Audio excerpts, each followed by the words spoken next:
You can't have a company, a huge company like Twitter, telling someone that they're not allowed to put on their tweets because it doesn't adhere to their liberal point of view. Yeah, I mean, the fact that Senate Majority Leader McConnell's Twitter was removed, locked, and Twitter came out with a statement saying that it was temporarily locked out or frozen because it violated rules and regulations that they have instituted, when all he was posting was the video that was outside his home of these people threatening to stab him through the heart. That's right. I mean, this is getting to the point of absurdity. You know, again, you and I have talked about this. We have now an entire generation that grew up on a participation trophy mentality that, as a result of that, they never learned how to lose. So they don't know what to do when it doesn't go their way. They don't know how to be respectful. They don't know how to organize and do better next time, as the Republicans have shown time and time again, obviously with them in control of the White House with President Trump as well as the Senate.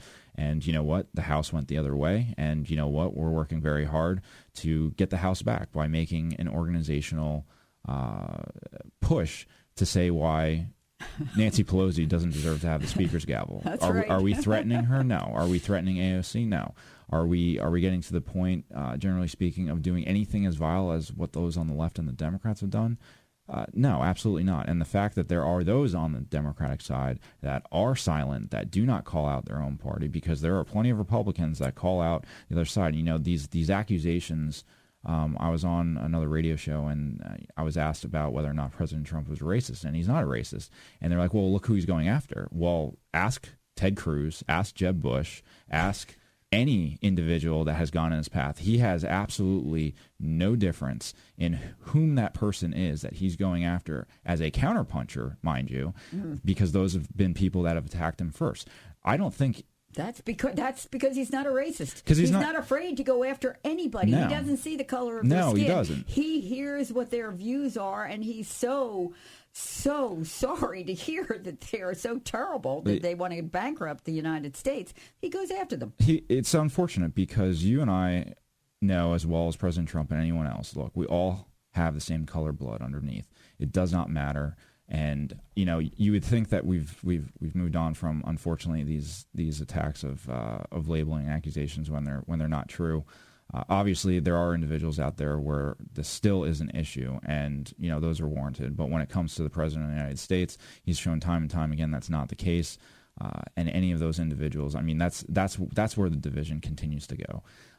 And we need to make sure that we're getting messages across, that we're being decent again. I mean, we've talked about this. You know, I keep saying this because we do talk about this. You know, focus on the things that we do agree on rather than the things we disagree on.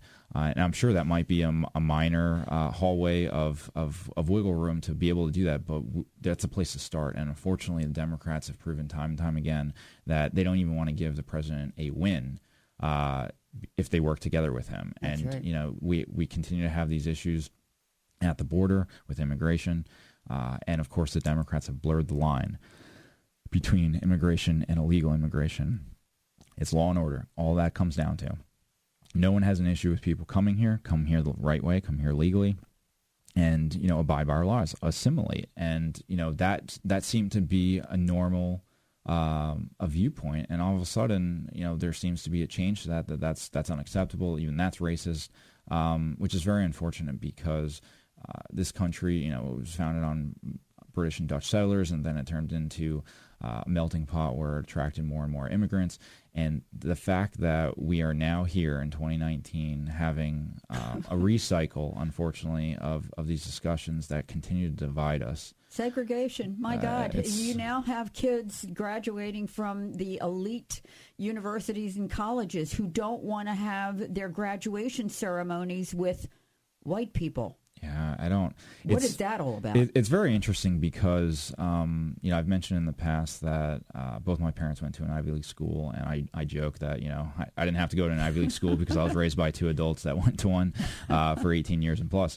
But, you know, even today, I don't even think I'd even want to go to an Ivy League school because of the just ridiculousness of liberal ideology, the indoctrination, Oh, etc. And it's just getting to a point where, and I've talked to fellow, you know, people who have graduated from from Ivy League schools, and they're embarrassed. They're like, this is not the school that I went to. They'll never see a dime of donation from me. That's what I want to hear. And, that's what it comes down to. Voice your opinions. Look, if you don't like a particular television program, turn it off. Don't watch it.